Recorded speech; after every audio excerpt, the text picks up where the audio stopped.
Hey guys, Ian here. Today I'm bringing you something, well, I don't do that often, which is a Cinema 4D intro template, or kind of just a kind of animation template which you can play around with so you can kind of see a new effect and kind of what you can do with Cinema 4D. So I haven't really seen this kind of thing too often, and it was a bit tricky to get it to run correctly, but in the end it looks pretty cool.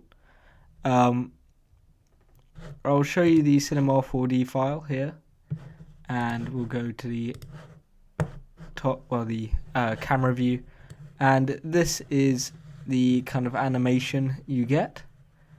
So you kind of see the bits kind of fly in from everywhere, and at some point they do actually form a shape and then disappear, and the actual render looks pretty cool. If I render this out, it's pretty basic but effective, which is kind of what you want.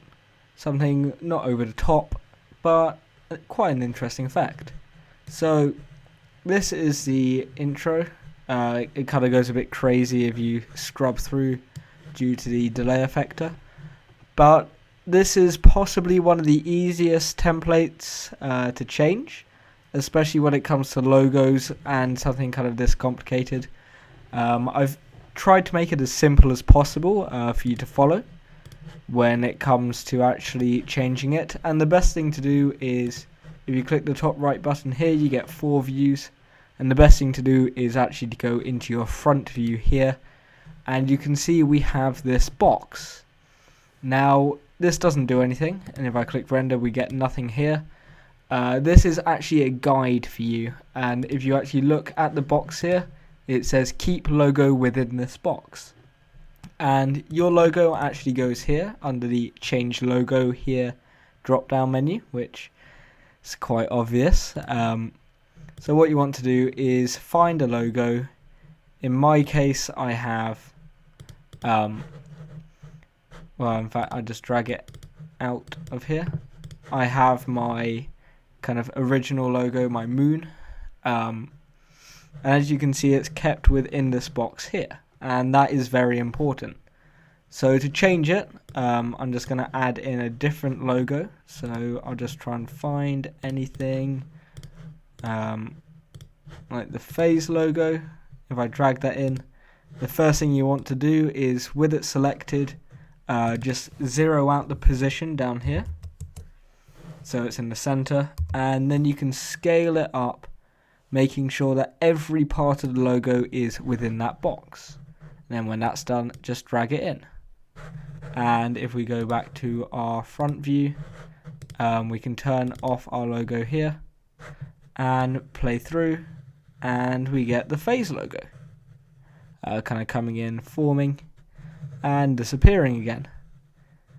Now it might seem quite weird, the fact that you're just changing a extrude NURBS and it's changing all this. So I'll kind of show you a little bit of how it works. And in fact, if I go out of the camera, which is down here, you can kind of see what actually happens. There's nothing really that special, but it looks pretty cool. And it all works because the camera is set to parallel as well, rather than having any sort of perspective, and that's why it can actually line up like this and then disappear. So the actual animation doesn't do much, it's just a camera revolving around, which gives it this kind of fake perspective almost. So this is done using instances, which is something you don't really see too much in templates, and it's a really great way to kind of mass change something and only change one thing.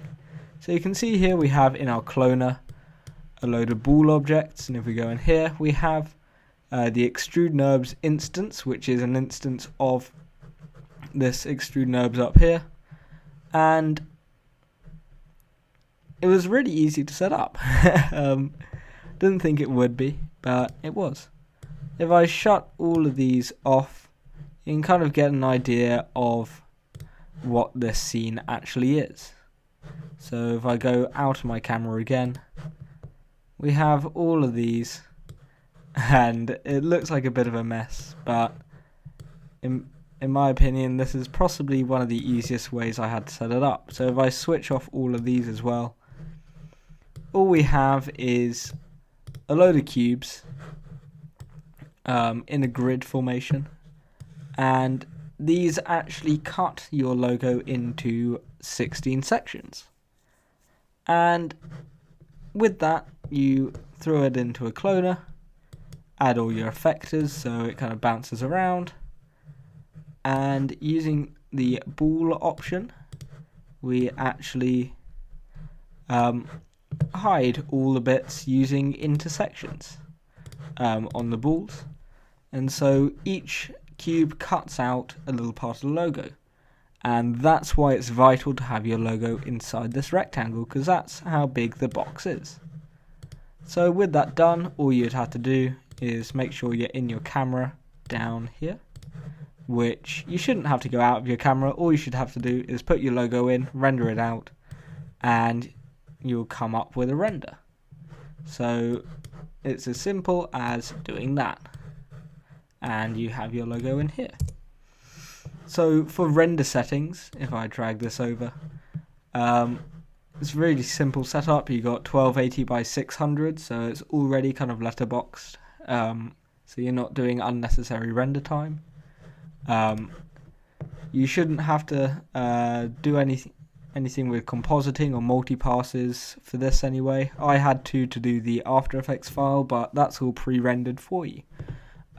So just make sure you save it as a QuickTime file or a TIFF image sequence, whatever you want. And then anti-aliasing is on best 1x1 to 2x2. The options here, the ray depth is set a bit lower, while all the depths are set a bit lower to decrease render time. We've got low ambient global illumination and a bit of ambient inclusion as well. And when that's all rendered out, you get something like this. And then we go into After Effects, where you again have to do very minimal changes to get this to look how you want. Simply replace the render here with the render you have, and it'll turn out looking pretty cool. In my opinion, you can change around whatever. The elements are pre-rendered. I did have kind of 3D tracked optical flares, but not everyone has that plugin, so I wanted to stick with everything which comes as default in the program. So rather than using real smart motion blur, I've used Time Warp, which is a great way to kind of fake motion blur. You can see at the start here we have motion blur using a built-in plugin, some basic color correction using a photo filter and exposure. So again, they both come within the program, so anyone can do this. All you have to do to change the After Effects file is replace the layer called Replace Me, and it should line up perfectly and it should run smoothly. If you do have any problems and you encounter any, feel free to message me, but I'm pretty sure it's quite fail safe. I've kept this as easy as possible. It's even got a little layer color here, so you should be able to change that pretty quickly. I've given you a little warning of keep the logo within the box, and you should be able to render everything out perfectly. I'll be saving this project file with assets, so materials, textures, whatever, all the lights should come across perfectly. But again, if you want to change the lighting or the textures, you're more than welcome to. You can do whatever you like with it, except use this commercially, because it's not yours to sell. Basically, I'm not selling it, I'm giving it to you for free, and I expect you to do the same. Feel free to share it with friends, but kind of link them my video rather than just giving it to them, just so I get a bit, I just get a bit of publicity, really. Yeah, just share it around. So I hope you enjoyed the template and have fun kind of going through the project file if you want to see exactly how it works, or you want to try and recreate something for yourself. But other than that, have a great day, and I'll see you later.